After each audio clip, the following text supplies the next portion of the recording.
الحمد للہ وکفا وسلام علی عبادہ الذین اصطفى اما بعد اللہم صلی علی محمد وعلی آل محمد کما صلیت علی ابراہیم وعلی آل ابراہیم انک حمید مجید اللہم بارک علی محمد وعلی آل محمد کما بارکت علی ابراہیم وعلی آل ابراہیم انک حمید مجید۔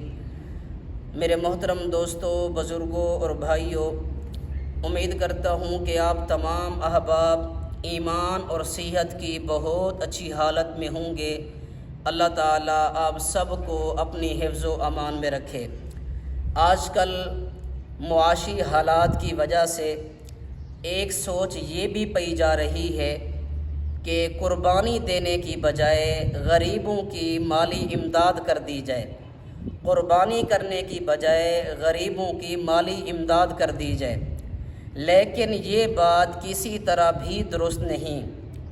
آج کل کے حالات میں بھی قربانی ضرور کرنی چاہیے، کیونکہ نمبر ایک، قربانی کرنا ایک مستقل عبادت ہے جس سے مقصود اللہ تعالیٰ کا حکم پورا کرنا ہے۔ غریبوں کی امداد اس سے براہ راست مقصود نہیں ہے، اور عبادات مقرر کرنے اور اسے تبدیل کرنے کا اختیار صرف اللہ کے پاس ہے، علماء کے پاس بھی نہیں ہے۔ نمبر دو، رسول اللہ صلی اللہ علیہ وسلم نے مدینہ منورہ میں 10 سال قیام فرمایا، اور آپ نے ہر سال 2 خوبصورت میڈھوں کی قربانی فرمائی۔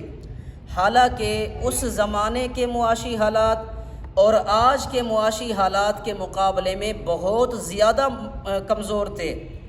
2 وقت کا کھانا بھی آرام سے میسر نہیں تھا، لیکن حضور صلی اللہ علیہ وسلم نے امت کو اپنے ارشاد اور عمل سے قربانی کرنے کی تعلیم دی ہے۔ قربانی کو غریبوں کی مدد کرنے کے ساتھ نہ آپ نے ترغیب دی اور نہ آپ نے عمل کیا۔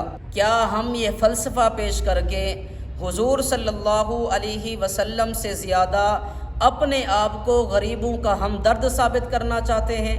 نمبر 3، غریبوں کی مدد کرنا، صدقہ، زکوٰۃ اور عطیات دینا یہ شریعت کا علیحدہ حکم ہے۔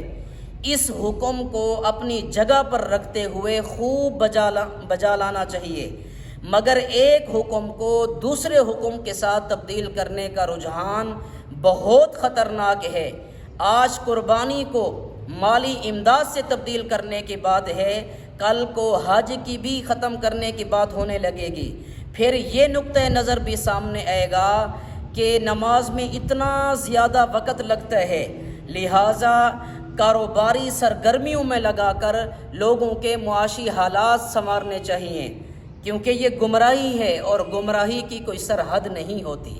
نمبر 4، سوشل میڈیا اور دیگر جدید آلات کے ذریعے اور ایسا طبقہ جو خود کو سمجھدار کہلاتا ہے، ان کی طرف سے یہ بات سننے میں آ رہی ہے کہ قربانی بعض اہل علم کے ہاں یہ سنت ہے، لہٰذا موجودہ حالات میں اسے ترک کرنے کی گنجائش موجود ہے۔ بات یہ ہے کہ ان اہل علم کے ہاں قربانی ہر قسم کے حالات میں سنت ہے، چاہے حالات کچھ بھی ہوں۔ اس لیے یہاں اہل علم کی اس بات کو لینا مقصود نہیں، بلکہ اپنی فکر کو بعض اہل علم کی بات کا سہارا دینا یا لبادہ اڑانا ہے۔